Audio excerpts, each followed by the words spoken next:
Buenas noches, buenos días. La verdad no sé a qué horas estés viendo este video. El motivo por el que yo estoy ahora aquí es para explicarles sobre qué es la inteligencia. La inteligencia en sí no tiene un concepto fijo, ya que cada persona tiene una visión diferente y piensa diferente. Unos piensan que es la capacidad de resolver y aprender. Otros lo ven como el pensamiento abstracto y resolver problemas. Y así se pueden ir yendo. Conforme se fue viendo lo que pensaba la gente de la inteligencia, se comprobó que nadie tiene un concepto fijo de lo que es la inteligencia, pero si llegamos a una generalidad de que es la capacidad de aprender y resolver problemas. El tema del que hablaremos a continuación es el enfoque psicométrico en la inteligencia. Aquí lo que trata de explicar es que las pruebas de inteligencia nacen de la investigación. Aquí toman dos perspectivas, de que la inteligencia es un rasgo intelectual o que es un conjunto de diferentes rasgos entre personas. A lo que se refiere aquí es que cada persona tiene una inteligencia diferente. El siguiente tema es lo que es la teoría de componentes individuales propuestas por Binet fue un pedagogo. Él es el padre de las pruebas de inteligencia. Todo esto surgió a que no acuerdo qué año Francia le pagó para que detectara a los niños lentos. Lo que hizo fue hacer actividades relacionadas con la destreza, con la atención, con la percepción, todos esos aspectos para poder analizar qué niño era lento. Lo que se hizo después fue ver los resultados y al verlos se clasificaron a los niños según su edad de 3 a 6 años, de 6 años 12 y así sucesivamente. Con esto se desarrolló lo que es la EM, que es la edad mental. Así vieron qué tan intelectuales o inteligentes eran los niños. Ya después de todo eso nos ayudó para identificar a los niños más lentos, que era el propósito principal. Ya después, con esto se estimó los niveles de desarrollo intelectual de cada niño. Eso aportó mucho a la pedagogía, ya que con eso pudieron desarrollar planogramas diferentes para cada niño para que aprendiera de manera correcta. Ya después de todo eso nos ayudó para identificar a los niños más lentos, que era el propósito principal. Ya después, con esto se estimó los niveles de desarrollo intelectual de cada niño. Eso aportó mucho a la pedagogía, ya que con eso pudieron desarrollar planogramas diferentes para cada niño para que aprendiera de manera correcta. A continuación es el enfoque multicomponente de la inteligencia. Aquí hablo un poco de un señor llamado Robert Franks, lo cual determinó si los niños podían discriminar patrones. Con esto me hago referencia a círculos, letras. Lo que hacía, los acostaba de espalda dentro de una cámara de observación y les mostraba dos estímulos. Bueno, para los que no me entendieron al último, lo que era el EM es la edad mental. Y aquí se pueden ver los niveles de un niño para resolver un problema. Y eso nos ayuda mucho, ya que podemos ver las necesidades o ver qué podemos hacer por él para que pueda aprender. Bueno, lo que hacía Franz era acostarlos de espaldas dentro de una cámara, lo cual ellos eran observados. Y el patrón que veían por más tiempo era el que se suponía que preferían. El resultado final de este experimento fue que un recién nacido sí discrimina las formas. Él solo puede ver rostros o círculos sin forma.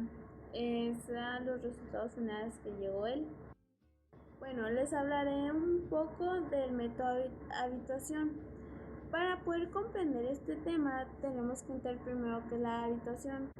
La habituación es la disminución de respuesta por un estímulo que se ha hecho repetidamente. Un ejemplo muy claro son los bebés que de la nada dejan sus estímulos. Bueno, les hablaré un poco del método de habituación. Para poder comprender este tema tenemos que tomar el concepto principal de qué es la habituación, que es la disminución de un estímulo con el cual se ha familiarizado a través de repeticiones. Es cuando ya no te llama la atención algo que hacías frecuentemente. Un ejemplo de método de habituación podría ser el movimiento de ojos, de cabeza.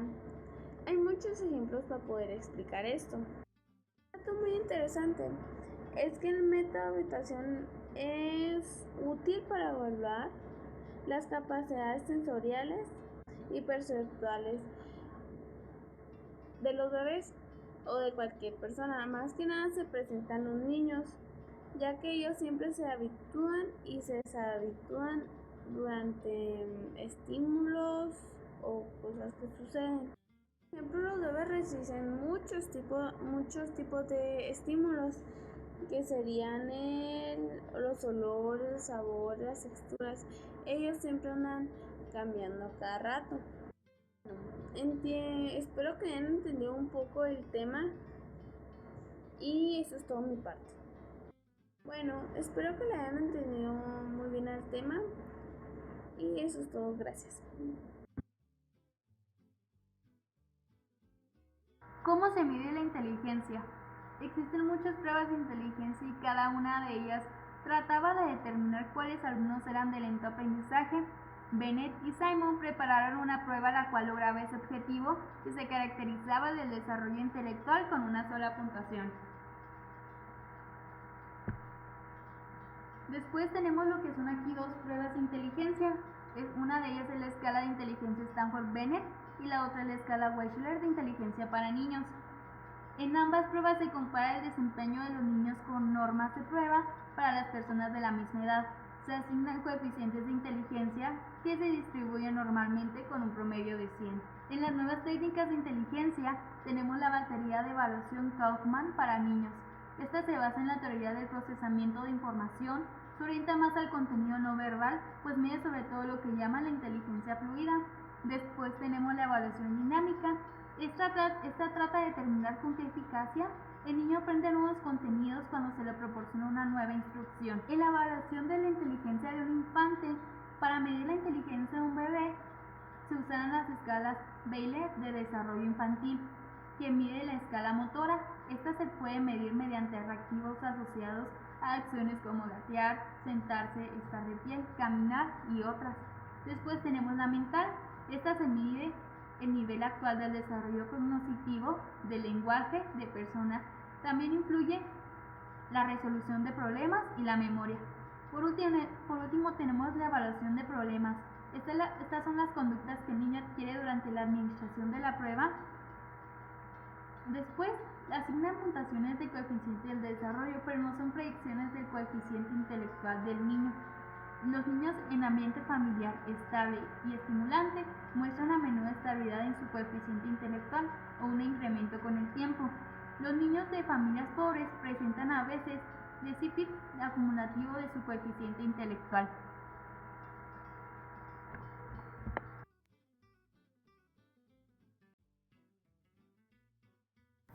¿Qué predicen las pruebas de inteligencia? Como bien sabemos, las pruebas de inteligencia miden el desempeño intelectual más que la capacidad de que el coeficiente intelectual varíe considerablemente con el tiempo. Dichas pruebas sirven de manera que se puede ver las aptitudes de las personas, el desempeño escolar de los alumnos o ya sea en el trabajo o en otro ámbito. ¿Es importante o no el CI? Son muy importantes ya que nos permiten conocer las capacidades generales de una persona de pensar, de razonar y de adaptarse en el ámbito en que está. En el logro académico, el coeficiente intelectual como predictor del logro académico, la correlación promedio en la escuela es de 0.50. Esto se dice que no solo los estudiantes con calificaciones altas salen bien en estos tipos de test, tienden menos a desertar en la enseñanza media. En el coeficiente como predictor de resultado vocacional, los profesionistas y hombres de negocios obtienen puntuaciones más altas que otros. Es por eso que el CI de una ocupación aumenta conforme sucede lo mismo con ella. Es por eso que los gerentes se basan más en la inteligencia y en la capacidad de resolver los problemas. Factores que influyen en las puntuaciones del coeficiente intelectual. Estudios de gemelos. El parecido intelectual entre pares de individuos que viven en la misma casa aumenta en función de su parentesco, o sea, de su semejanza genética.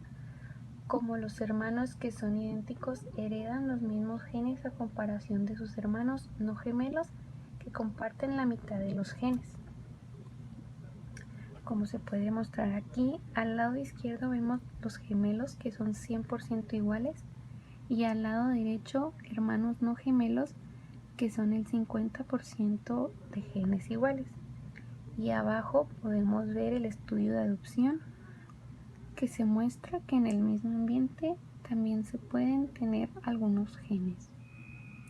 Estudios de adopción. El coeficiente intelectual de los hijos adoptivos muestra una correlación más grande con el de sus padres biológicos que con sus padres adoptivos, que es como se mencionó anteriormente, esto es por los genes. La evidencia a favor del ambiente. Los niños que no tienen relación genética pero que viven en el mismo hogar llegan a tener una similitud en su coeficiente intelectual, como se mencionó también, esto es por medio del ambiente en el que viven. Los niños que pertenecen a un ambiente empobrecido muestran un deterioro progresivo en su coeficiente intelectual, lo cual indica que las desventajas económicas inhiben en el desarrollo de su inteligencia. El efecto Flynn. La gente se ha venido volviendo más inteligente a lo largo del siglo XX. El coeficiente intelectual creció 3 puntos por década desde 1940, fenómeno denominado efecto Flynn en su honor de su descubridor James Flynn. Los correlatos socioculturales del desempeño intelectual. Primero tenemos que saber que en el aprendizaje intervienen muchos factores, tanto del gusto que tengamos para aprender algo hasta en el ambiente donde nos desarrollamos. Se dice que los factores ambientales afectan mucho en el niño. Los factores ambientales también se les puede llamar el capital cultural. El capital cultural es todo lo que te rodea que te puede ayudar en el aprendizaje. Por ejemplo, si vienes de una familia de muchos músicos, para ti va a ser mucho más fácil aprender algún instrumento musical. Y también donde en una familia donde hay muchos ingenieros, a lo mejor se te da mucho más fácil las matemáticas, etcétera, etcétera. Arnold Samaros junto con sus colegas hicieron una tabla donde se pueden mostrar ciertos factores para hacer una vista previa del coeficiente intelectual. Esto del niño según su ambiente, pero en todo el ambiente donde se desarrolla el niño va a afectar en su aprendizaje, donde como los padres estimulen mucho sus habilidades, a como no lo hagan, e incluso cómo las aplica en las relaciones externas. James Samaroff hizo una tabla para identificar el coeficiente intelectual de un niño de aproximadamente 4 años, donde se mostraban ciertos factores sobre, por ejemplo, sobre si un niño tenía madre, sobre si vivía con su familia, que si tenía 1 o hasta 4 hermanos y vivía con estrés, o si incluso la madre tenía un gran afecto al niño. Esto tenía una media desde 90 hasta 110 según las circunstancias del niño, donde 90 hubiera sido donde no hubiera contado con esos factores y 110 donde sí hubiera contado con ellos. En la escala de Home vienen demasiados subfactores donde también pueden contribuir a la escala. Por ejemplo, factores son de si, por ejemplo, el niño tiene su padre o su madre juntos, que si esto les demuestra un afecto, o si incluso si el niño tiene las oportunidades de jugar con ciertas cosas para incrementar sus habilidades o darse cuenta de qué es lo que les gusta. Todo esto ayudando de cómo se desenvuelve con su familia, con amigos o incluso de cómo aprende las cosas nuevas. De hecho, tenemos que tener entendido que todo se ve afectado por las redes sociales, ya que ciertas cosas se pueden repetir según las conductas que tengan los padres, las va a poder repetir el niño. Esto es lo más seguro según la clase social que sean. Las etnias indígenas tienen un capital cultural mucho más bajo, pero incluso pasan con más puntos que otras personas, ya que tienen conocimientos distintos, lo cual que lo hace un poco balanceado. Pero gracias a que se hacen los sesgos, hay pruebas culturales que ayudan a igualar las circunstancias para medir el aprendizaje según una persona indígena y una persona que no lo es. Se tenía una hipótesis sobre la genética, donde se mostraban dos puntos: los procesos de atención y memoria sobre si el niño era bueno para poner atención para ciertas cosas, y aparte sobre el razonamiento objetivo y abstracto, para poder relacionarlos o solucionar ciertas cosas. Muchos criticaban esta teoría porque podían decirse que aunque el niño tuviera un familiar cercano que se dedicara a la medicina, el niño incluso podía no generarle gusto para poder aprender algo sobre la medicina, pero incluso se le podía facilitar porque ya tenía relaciones cercanas para poder aprender algún tema similar. Se habla también de los factores motivacionales, donde a un niño se le va a dar mejor el aprender algo que le guste, que le apasione, solo por el hecho que le apasione. Si tiene que aprender algo por la fuerza, las ganas de aprender del niño se van a ver demasiado afectadas, incluso va a querer no hacerlo. Y no significa que no pueda aprender algo, sino que solo se le va a facilitar más aprender alguna otra cosa que otra. Incluso las va a poder aprender, pero con un poco de ayuda, ya que la inteligencia que tienen los niños se manifiesta de formas muy diferentes. La hipótesis ambiental surge de que todo afecta en el aprendizaje del niño y atenciones sobre las condiciones de vida. Se tiene demostrado que solo el 36% de tu carácter se forma cuando estás con tus padres y el otro restante se forma de cómo te relaciones en tu vida social, también de cómo te manifiestes sobre tus condiciones de vida o si es que batallas para ciertas cosas. Lo que quiere decir es que según cómo te hayas relacionado con tu familia y con tus amigos, se ve afectado todo tu carácter a cómo vayas a tomar una decisión o incluso cómo vayan a ser tus condiciones de vida. Todo esto afecta a la medición del coeficiente intelectual, porque si no fuera de cómo te relacionarías con tu familia y amigos, hubieras tenido las oportunidades para aprender o incluso no aprender ciertas cosas. Al fin y al cabo, es cómo te relacionas con tu entorno, ya que tu entorno se va a ver reflejado contigo, afectándote o incluso potenciándote para ciertas cosas. El desempeño cognitivo a través de la educación compensatoria. En este apartado pues se va a tocar las intervenciones compensatorias, que significa que es un programa de educación especial cuya finalidad es impulsar el desarrollo cognitivo y el aprovechamiento académico de los niños con desventajas. Uno de los proyectos más conocidos de las intervenciones compensatorias es el Head Start, que nace de la guerra contra la pobreza del presidente de los Estados Unidos, Lyndon Baines Johnson. Este proyecto buscaba enriquecer las experiencias de aprendizaje con los preescolares de desventajas económicas. El proyecto en sí ofrecía una experiencia educativa igual a la de un niño de clase media. Los primeros informes indican que Head Start, junto con otros programas parecidos, tuvieran un éxito rotundo. Los participantes registraban un incremento promedio aproximado de 10 puntos en las pruebas de inteligencia. En cambio, no se registraba cambio alguno en los no participantes provenientes de medios sociales similares. Sin embargo, el optimismo inicial no tardó en disiparse. Cuando los participantes fueron reexaminados tras terminar 1 o 2 años de primaria, los incrementos habían desaparecido en su mayor parte. En otras palabras, habían obtenido muy poco beneficio o casi ninguno.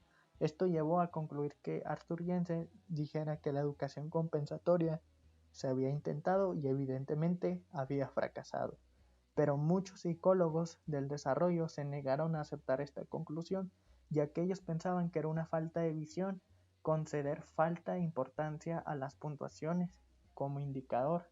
Es decir, que después de todo la meta de la educación compensatoria no era tanto elevar el coeficiente intelectual, sino más bien se enfocaba en mejorar el desempeño académico.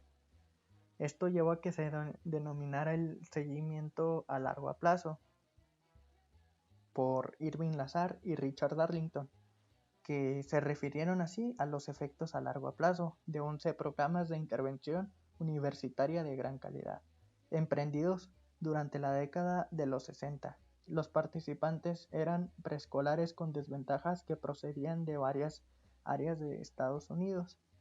A intervalos regulares durante la primaria, los investigadores examinaron los registros escolares de los participantes, administrándoles después pruebas de inteligencia y de aprovechamiento. También aprovecharon para entrevistar a las madres junto con ellos, con el fin de que conocieran la autoestima de los niños y sus actitudes. Esto los llevó a determinar que los participantes obtienen puntuaciones más altas en las pruebas de inteligencia que los no participantes, entre 2 y 3 años después de haber finalizado la intervención. Aunque las puntuaciones siempre terminan disminuyendo, no significaba que el programa había fracasado, como lo decía Jensen. Realmente era muy positivo lo que dejaba esto, ya que los niños que participaron en esta intervención tendían más a cumplir con las exigencias básicas de la escuela que los no participantes. Tenían menos probabilidades de ser asignados a grupos de educación especial o de repetir el año. También tendían más a terminar la enseñanza media, o sea, la educación media. Su actitud hacia la escuela había cambiado, ya que era más positiva que la de los que no habían participado. Esto dejó a sus madres satisfechas, ya que su aprovechamiento académico aspiraba a mejores trabajos. Inclusive, un dato curioso es que los adolescentes que a edad temprana habían participado en estos programas de gran calidad tenían menos probabilidades de embarazarse o de que cometieran un delito y que aspiraran a un mejor trabajo.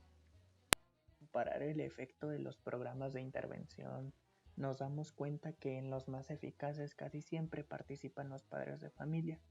Un ejemplo, John Sprague y Lane Schaeffer evaluaron los beneficios a largo plazo de 2 intervenciones en el nivel preescolar, Head Start y Learning to Learn, que es el que tenemos aquí en la diapositiva, programa que les daba a conocer las metas, les proporcionaba las actualizaciones informativas respecto al avance de sus hijos. Este programa funcionara, se requería de una vinculación especial de la familia con la escuela. Cuando los alumnos con desventajas que habían participado en este programa fueron observados después en los grados 4 y 6, los resultados favorecían siempre al programa Learning to Learn, que contaban con un decidido apoyo de los padres.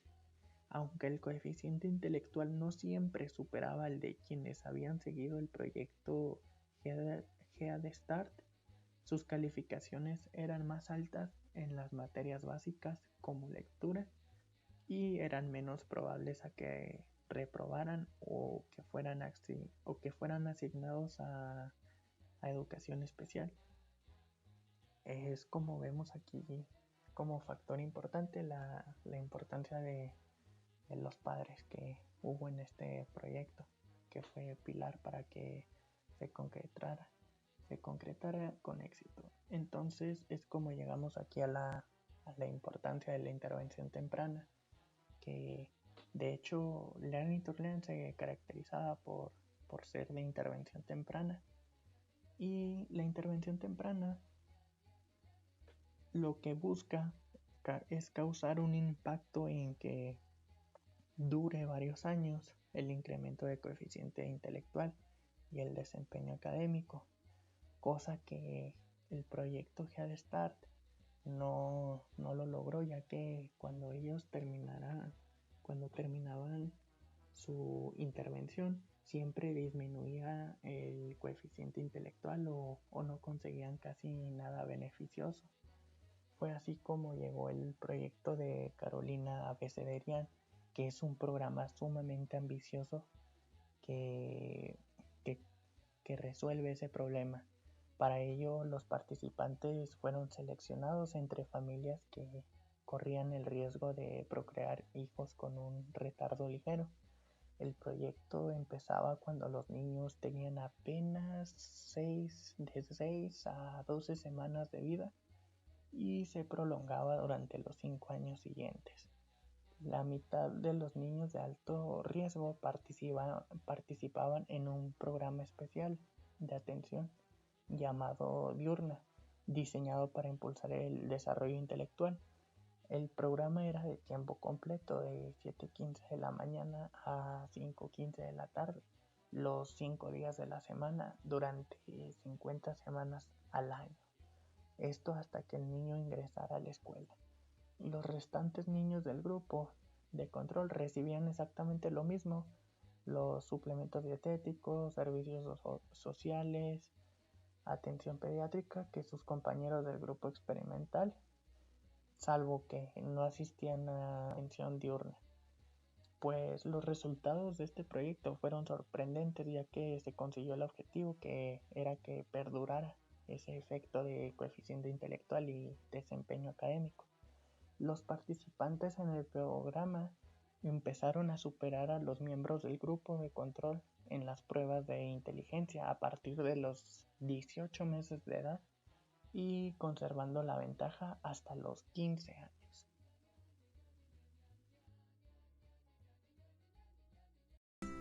A los psicólogos les interesa cómo el niño activo influye en su inteligencia y cómo se relaciona esto con su desarrollo. Un niño que es más creativo estimula más su cerebro y le da más capacidades. Según Sternberg y Lubert, hay 3 capacidades intelectuales para la creatividad. La primera es descubrir problemas para resolverlos. La segunda es evaluar sus propuestas y ver cuáles valen la pena. La tercera es venderle a otros el valor de las ideas originales.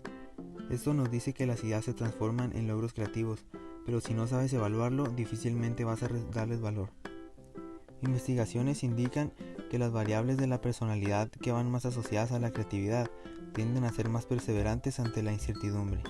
La motivación para crear es importante, pero si se concentra mucho en ganar un premio o se exige mucho, terminará mermando su potencial. La teoría de la investigación. Esta propone que hay varios medios para favorecer el potencial creativo. Si los profesores le dan más libertad al niño de cómo hacer su proyecto artístico o científico, ayudará a que los estudiantes desarrollen las habilidades del pensamiento divergente. También los educadores ayudan a fomentar la creatividad mediante la pintura o la escultura, la danza o el deporte y mediante los relatos. Un niño al que le gusta explorar y buscar cosas nuevas en ese momento está aprendiendo y desarrollando su capacidad creativa. Mientras más desarrolle esta capacidad, cuando el niño crezca tendrá mayor facilidad para buscar una solución a los problemas.